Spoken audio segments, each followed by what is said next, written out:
Hi, today we're going to talk about some tips that buyers, when you're out shopping for property, some things you want to do either during an open house or just on a property tour with your agent. So we're going to start that right about now.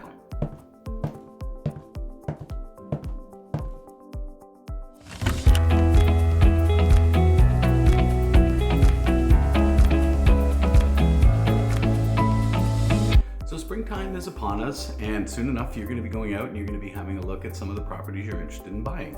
So today I'm going to give you a couple of tips when going through other people's properties. And we're going to start with, first off, that always remember these are still somebody else's property. So you're guests in their home, and we need to be respectful of their home and of course their property.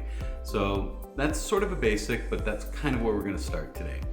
So tip number one I have is try not to bring an entourage. There's nothing worse than having a group of 5, 6, 7, 8 people going through a home. And you know what? They're only going to distract you. You got to remember you're there to take a look at the property, see if the space is good for you, if it's got all the right kind of number of bedrooms, number of bathrooms, finished basement, again, how you're going to live and not necessarily the people that are with you. The other thing is that the people who are with you, sometimes they tend to go and more worry about their personal interests versus what's in the best interest and ideal for you. Tip number two is careful what you say and do. It's pretty well known that most homes today will have some form of a recording device.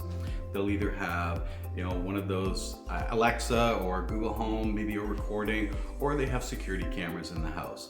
So if you plan on buying the property, you might want to keep an eye on what you say and do. That might influence the outcome later, or at least the negotiation process. So save some of the comments for when you're out in the driveway or out in the car. So this next one's going to seem a little weird, but tip number three is if you can, try to go to the bathroom before you head out on your home tour. There's nothing worse than suddenly feeling that need and you've got to go to the washroom and you want to use their facilities. But typical homeowners don't want you to do that. They are, I guess that's kind of breaking their privacy a little bit. But if you can, try and stop off early at a donut shop, coffee shop, whatever it might be. Go to the bathroom then, or better yet, go at home.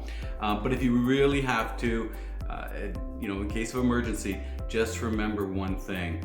Check the toilet first to make sure it flushes. There's nothing worse than finding, especially on a vacant property, that the water's been turned off. Tip number four, one of the things you gotta keep in mind is you've probably booked a full day. It's gonna be a tight schedule. Your agent has maybe booked this property and a couple of other ones, but more importantly, be on time. Try and stick to the schedule as best you can. The one thing you gotta also remember is that the sellers may have left the home. They're expecting you maybe for a half hour, 45 minutes, maybe an hour, and there might be other people coming to the property to look at the house as well. So you want to make sure you're sticking to your time and then being able to catch up to the next house so that it's not all being delayed by an extra half hour or so. All right, let's get into tip number five. This is gonna be a tough one because I know it's also a challenge for a lot of people with families, but if you can, leave the kids behind. Not because we don't want them to see the home and see their new bedroom or potential new bedroom, but they will be a distraction to you.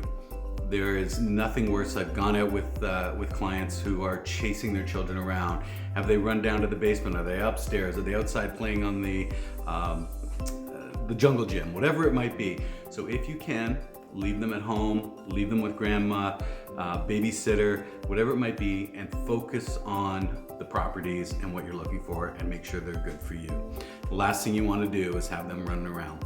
And at that same point, if you can't and they have to come, then please keep control of them. There's nothing worse than having them jump on the beds, jump on the couch and furniture, and nobody wants that.